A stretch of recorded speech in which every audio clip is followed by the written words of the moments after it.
There comes a quiet moment in a woman's life when something ancient inside her shifts.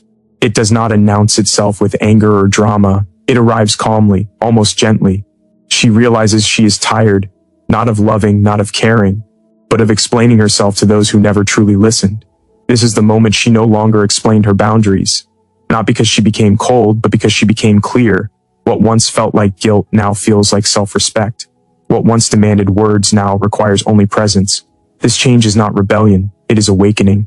There came a moment when she recognized a quiet violence she'd been committing against herself, not with harsh words or obvious wounds, but with explanations. Endless, careful, well-meaning explanations. She explained why she needed space. She explained why certain words hurt her. She explained why she could not give more, bend further, or remain silent any longer. And for a long time, she believed this made her kind, mature, loving. But slowly, almost painfully, she realized the truth. Every unnecessary explanation was a small act of self-betrayal. She began to notice how often her explanations were not offered freely, but extracted. How her boundaries were treated like misunderstandings instead of truths. How the more she explained, the more others felt entitled to debate her reality. What she once believed was communication revealed itself as negotiation, her needs placed on a table where others felt free to accept, reject, or rewrite them. And in that process, something inside her grew tired. Not loud tired, soul tired. At first, she blamed herself. She thought perhaps she hadn't chosen the right words, hadn't been gentle enough, hadn't made her case clearly. But repetition has a way of teaching what reflection avoids. The same people who ask for explanations today cross the same boundaries tomorrow. The pattern was unmistakable. They did not need clarity. They needed access. And her explanations were the currency that kept granting it. Psychology tells us that chronic over-explaining often arises from a deep fear of abandonment and a learned belief that love must be earned through understanding. Many people, especially those who learned early to stay safe by being agreeable, mistake justification for connection. She saw herself in this.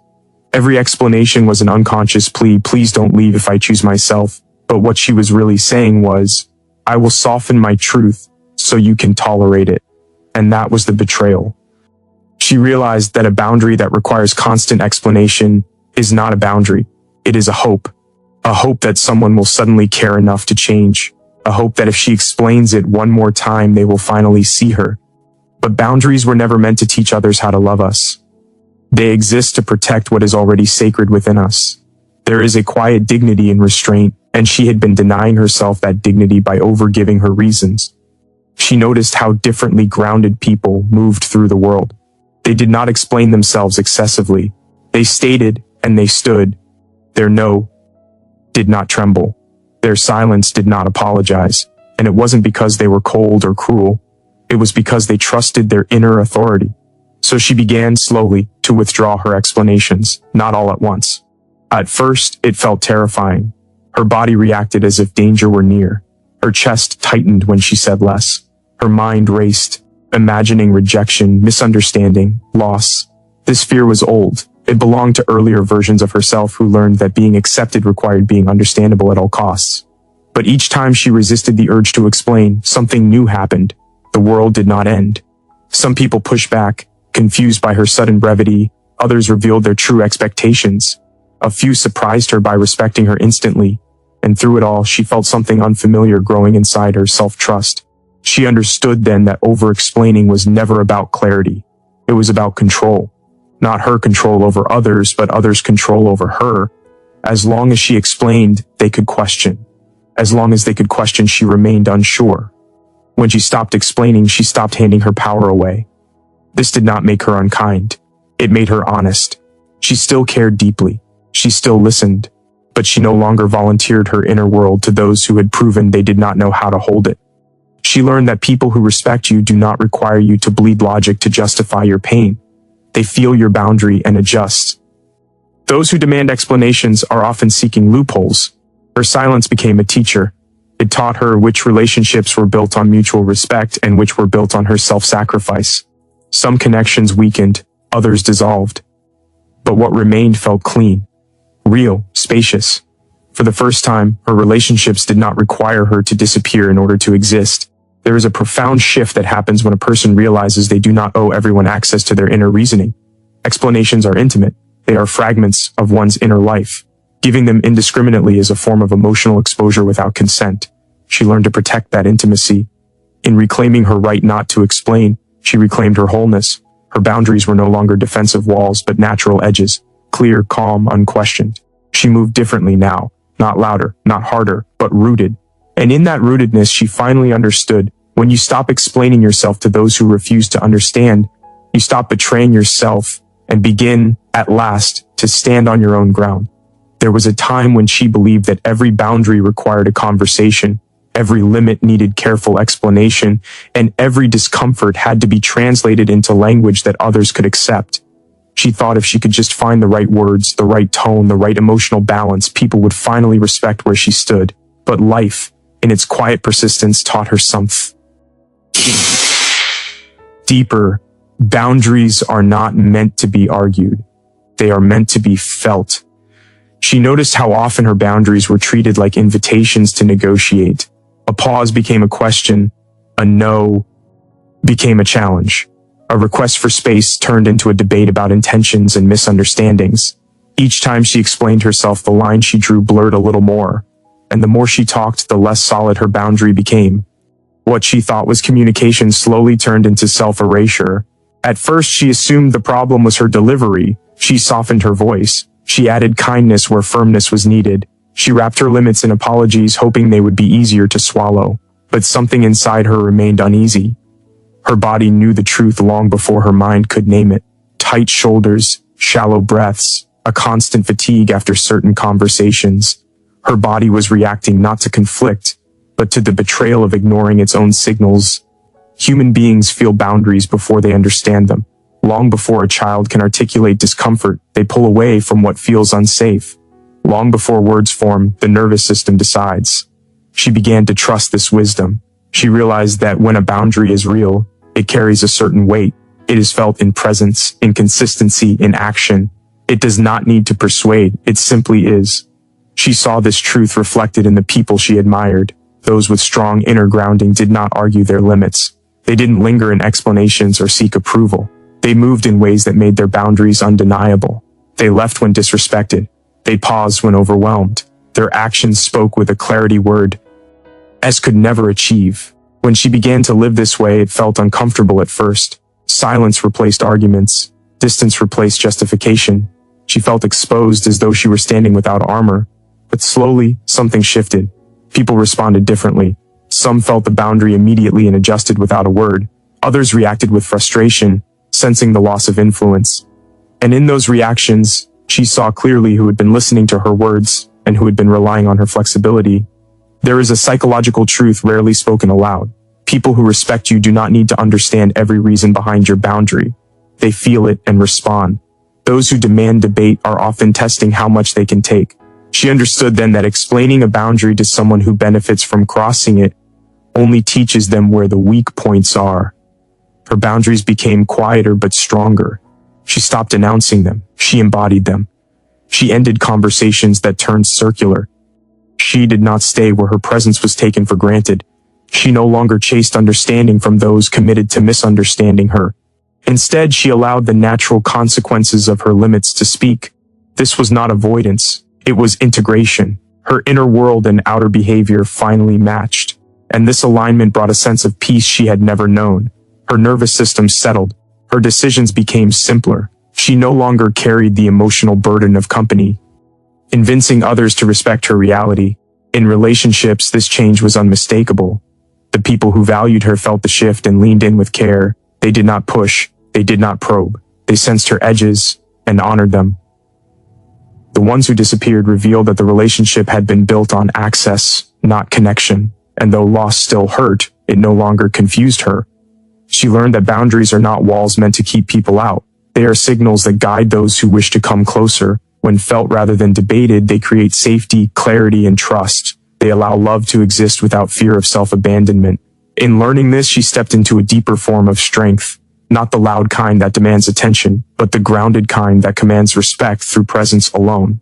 She understood that when boundaries are truly lived, they do not need defense. They are felt in the way you stay, the way you leave, the way you choose yourself without explanation. And in that embodiment, she finally became whole. For a long time, she believed that being misunderstood was a failure of character or communication, a sign that she had not tried hard enough to be clear, kind, or accommodating. Each time someone misread her intentions, she rushed to correct it. She explained, softened, and reshaped herself so the image others held would feel more accurate, more acceptable. She thought understanding was something she owed, and misunderstanding was something she had to fix. But life, with its quiet lessons and repeated disappointments, taught her otherwise. She came to see that being misunderstood was not always a mistake. Sometimes it was the cost of self-respect. She began to notice how often misunderstanding appeared, precisely at the moment she stopped conforming, when she spoke honestly instead of pleasantly, when she chose her well-being over familiarity, when she refused to play a role that made others comfortable. The misunderstanding did not arise from her lack of clarity, but from their resistance to change. It was easier for them to label her as distant, difficult, or changed than to accept that she was no longer willing to betray herself. There is something deeply unsettling about watching someone step out of the version of themselves we once relied on. It forces reflection, it challenges expectations, and not everyone is willing to do that inner work. She understood that misunderstanding often says more about the listener than the speaker. People do not hear what they are not ready to accept. Psychology shows that when individuals break from established patterns, especially patterns of compliance, they are often met with social discomfort and projection. She experienced this firsthand. The same boundaries that once went unnoticed became attitude. The same silence that once felt peaceful was now called cold. She could have defended herself. She could have explained her growth in careful detail. But something within her had changed. She no longer needed to be accurately perceived by those who had never truly seen her. At first, this acceptance was painful.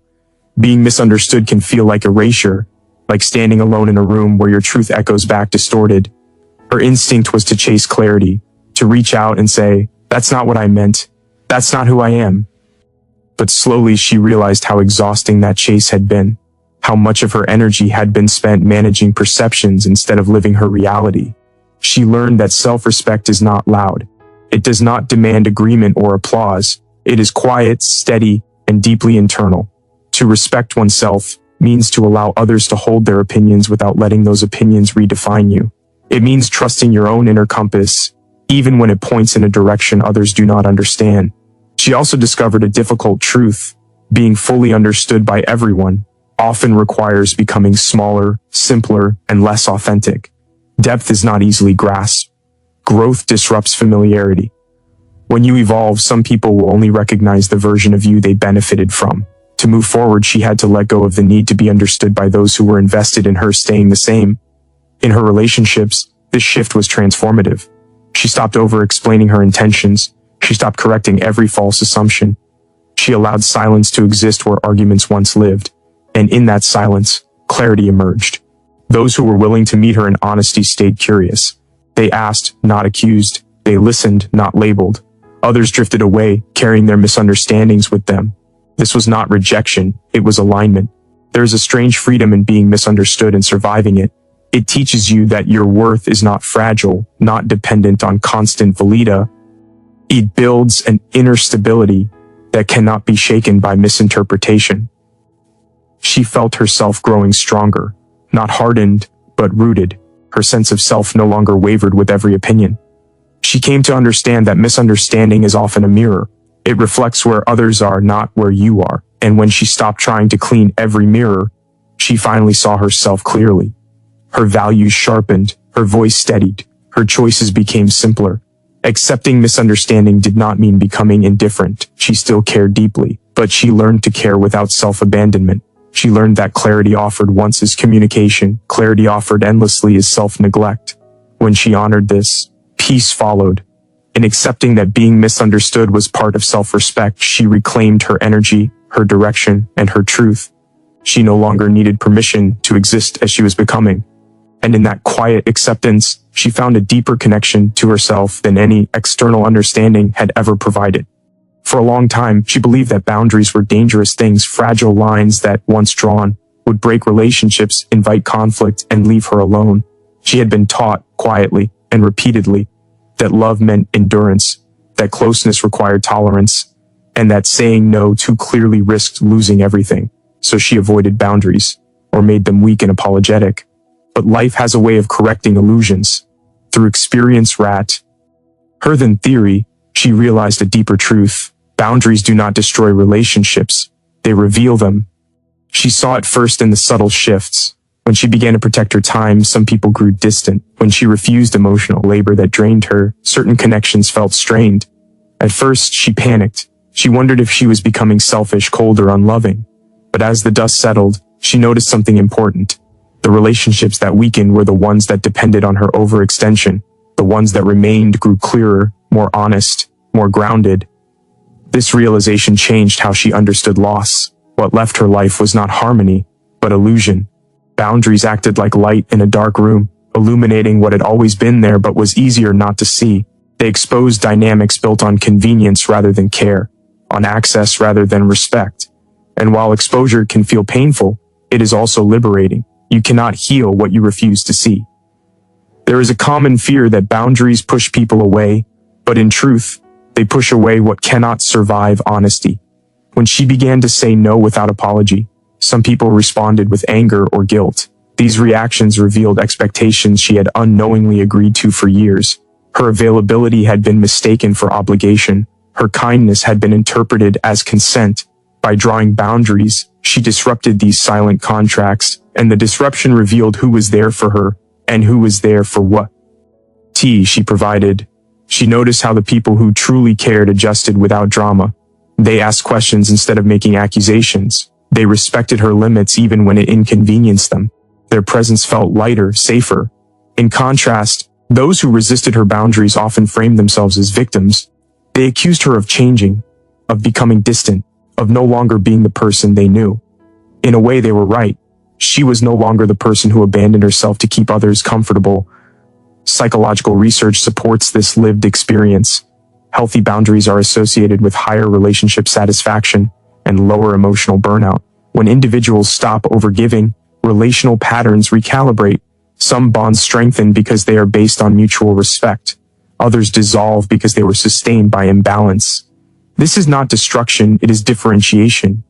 It is the natural process of becoming a distinct self within connection. She also realized that boundaries reveal the truth not only about others, but about herself.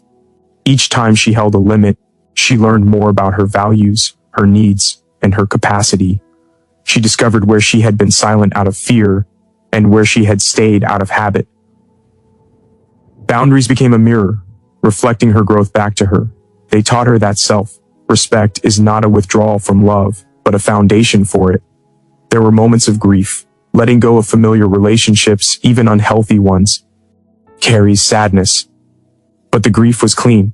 It did not come with confusion or regret. It came with clarity. She knew she had not destroyed anything valuable. What was truly aligned found a way to stay. What could not withstand honesty was never meant to last. In time, she felt the quiet relief of no longer pretending. Conversations became simpler. Her body relaxed. The constant tension of managing others' expectations faded. Boundaries created space for authenticity, for rest, for deeper connection. In that space, new relationships formed, ones that met her where she stood, rather than where she used to bend. She understood then that boundaries are not acts of separation, but acts of truth. They strip relationships down to what is real.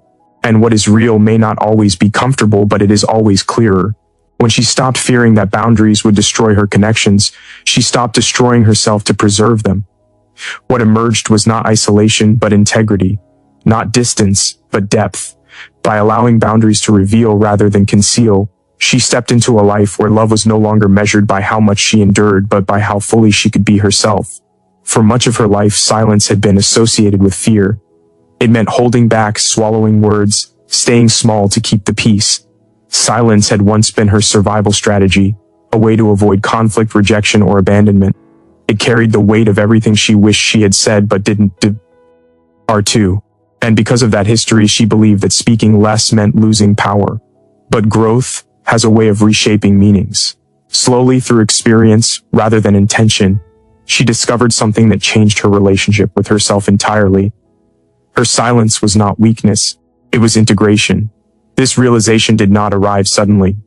It emerged through exhaustion. She grew tired of explaining herself to people who were not listening, tired of defending choices that felt right in her body but uncomfortable to others, tired of filling every pause with justification, every disagreement with self-doubt. She noticed how often her words were used against her, twisted, debated, or dismissed. And one day, almost instinctively, she stopped speaking where she once would have argued. At first, the silence felt unnatural. Her mind rushed to fill it, warning her that she was being passive, invisible, forgotten. Old fears resurfaced, telling her that if she did not speak, she would lose her place, her voice, her worth. But something unexpected happened in that quiet. She felt grounded, present, whole. The silence did not collapse her. It held her. She began to understand that there is a difference between silence that comes from fear and silence that comes from wholeness. The first is a shrinking. The second is a choice. When she was younger, silence had meant disconnection from herself. Now it meant alignment. She no longer needed to react immediately. She no longer needed to prove her truth. Her inner and outer worlds had begun to agree with each other. In psychology, integration is the process by which fragmented parts of the self come into harmony. She felt this happening inside her. The part that wanted to speak and the part that wanted peace were no longer in conflict. Her silence was not repression, it was resolution. She had already answered the question within herself, so she did not need to answer it aloud. She noticed how people responded differently to her now. Some were unsettled by her quiet.